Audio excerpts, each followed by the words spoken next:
Hello friends, this video on Waves Part 23 is brought to you by examfear.com. No more fear from exam. Please make sure that you have watched all the videos till Part 22 before going ahead with Part 24. So now we will study about an important application related to waves that is called beats. So till now we spoke about stationary waves where we saw what happens when two traveling waves traveling in opposite direction with same amplitude, they superimpose and form something called standing waves. Now we will look at beats where we will talk about two waves which are traveling in the same direction with not exactly equal frequencies but nearly equal frequencies. So what happens when two such waves superimpose? Let us have a look. So beats is a phenomenon caused by two sound waves of nearly same frequencies. Please keep in mind it is not exactly same. It is nearly same frequencies and amplitude traveling in the same direction. This is an important point to note. So here both the waves will travel in the same direction and they will have nearly same frequencies. Now before I go further, I will give you an example of beats which you come across in your daily life. For example, if you get some sound, if you hear a sound of some frequency, X, you hear another sound of almost similar frequency. When you hear both these sounds together, which frequency do you actually hear? You neither hear the first frequency nor the second frequency. You hear something in between. And at the same time, there is some striking noise which you hear at an interval of time. So this kind of phenomenon is known as beats. Many of you who use some or the other musical instruments must be knowing that before you start playing your instrument, for example, you can take instruments like harmonium or maybe even piano or such instruments. Before you start playing the instrument, what is the first step that you do? First of all, that instrument is set against a standard frequency. And you do that. Every musician, before playing the instrument, just check whether that standard is set or not. If it is not set, they set it until that beat or that striking noise disappears. Because when two different music is played together, not completely different music, two sounds of almost equal frequencies, when they are played together, you hear a very striking noise. So that unpleasant noise had to be removed before you start playing an instrument. I am very sure that those who play an instrument have understood what I am trying to say. For example, in harmonium, you have something called G sharp, C sharp. They are all standard defined scales. So you standardize your harmonium in those scales. And if it is not standardized, whenever you press something like, you have all different tunes in your harmonium, right? Like sa, re, gamma and things like that.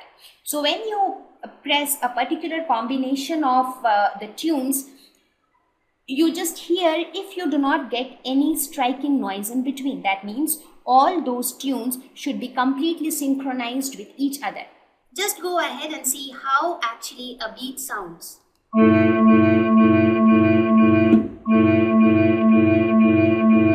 So did you observe very carefully?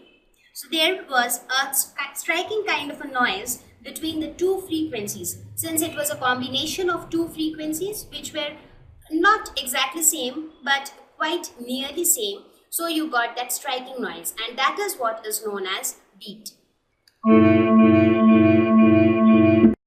So this phenomenon is known as beats. So beats arise when two sound waves of almost same frequencies and amplitude travel in the same direction.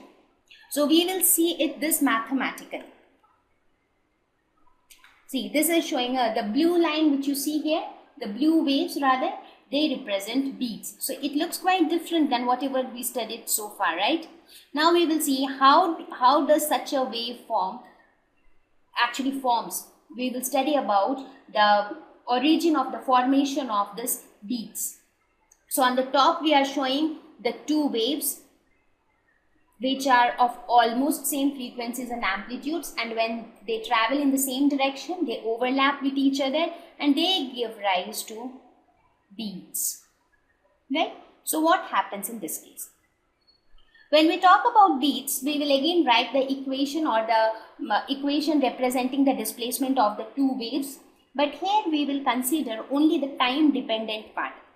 As of now, to keep things simple, we will not take into consideration the position part. We will just consider the displacement part. Let us suppose the first wave is represented by A cos omega 1 t. I am just writing this to keep things simple. I can also write kx minus omega t, but that will not make much difference here. And let us suppose that the second wave is represented by A cos omega 2 t. As I told you, the amplitudes are same here. So both of them have same amplitudes and different frequencies. Now let us say omega 1 is greater than omega 2. As I told, the difference is not very huge. Omega 1 is slightly larger than omega 2. So now, if these two waves superimpose, then what will happen? We will get a new wave which will be given by S1 plus S2, right? So that wave will be nothing but A cos omega 1 t plus cos omega 2 t, right? So this is again in the form of cos A plus cos B, which is equal to 2 cos A minus B by 2 cos A plus B by 2. So we can write it as 2A cos omega 1 minus omega 2 by 2 into t cos omega 1 plus omega 2 by 2 into t. So this becomes the expression of the resulting wave. Now, as I already mentioned that omega 1 is greater than omega 2. So we can say that omega 1 minus omega 2 will be very small, because I told that omega 1 is slightly greater than omega 2. So this difference is very small, right? Now, when we look at omega 1 plus omega 2, this value will be quite large, because omega 1 and omega 2 both are equally large quantities. So their sum will be large, but their difference will be very small. Now let us suppose we represent omega 1 minus omega 2 by 2. We represent omega 1 minus omega 2 by 2. This quantity we represent by omega b, which is small. So this is a small quantity. And we represent omega 1 plus omega 2 by 2 with omega a, which is a large quantity. So what happens to this expression? So what happens to the expression, final expression of S? S becomes 2a cos omega b into t cos omega a into t. So you see that there are two terms which represent the time dependent variation. So now we have I already told that omega b is very small. Therefore, mainly the time dependence comes from this term, that is cos omega a t. Now since omega a is more, that means the frequency is more. What does more frequency means? That means the wave will change more frequently with time. So this quantity will vary rapidly with time. Vary rapidly with time. That means as time changes, this quantity will change very fast when compared to this quantity. And this quantity, that is cos omega b into t, this quantity will change very slowly with time.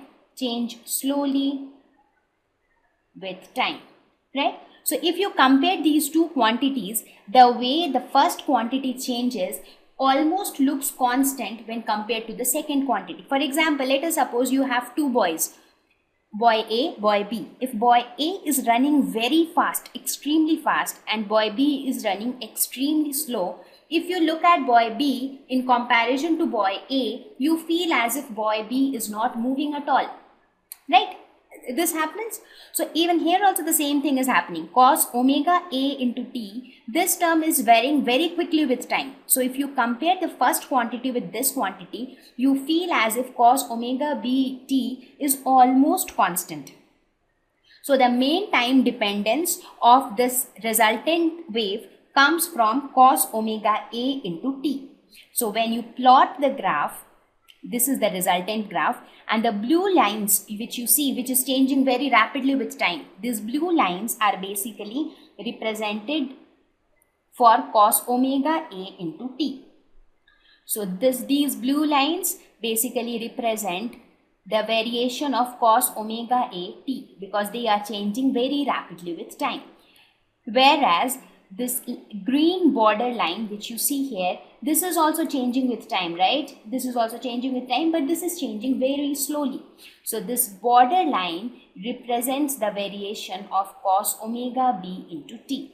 So now since this first quantity appears almost constant when compared to the second quantity, so the first quantity is considered as the amplitude. So we consider 2a cos omega B into t as amplitude, as it has small angular variation. So it is considered as amplitude because it has small angular variation. So when you plot the graph, this is how you get the graph, and this outline of the amplitude is often known as the envelope wave, because if you look at the wave, it looks as if inside there is a wave and this outer wave is acting like a cover to the internal wave. So the inside wave is the one which basically shows the time variation, and the outside wave is the one which varies very slowly with time. So now that we have discussed about beats, let us look at beat frequency. What is beat frequency? It is nothing but the difference of the frequencies of the two waves. So if I have one wave of frequency omega 1 and the other wave of frequency omega 2, beat frequency is nothing but omega 1 minus omega 2. So it is generally denoted by omega B. This B subscript stands for beat frequency. Also, this is in terms of angular frequency. Now also we know that this angular frequency omega is related to frequency like this. Omega is equal to 2 pi nu. Therefore, we can also write nu beat frequency is equal to nu 1 minus nu 2. So as I already mentioned before, an important application of beat is seen in tuning of musical instruments. Thank you. Please visit examfear.com to watch free educational videos, try free online tests, get the best quality study materials, study from the best tutors and mentors, and much more. Thank you once again.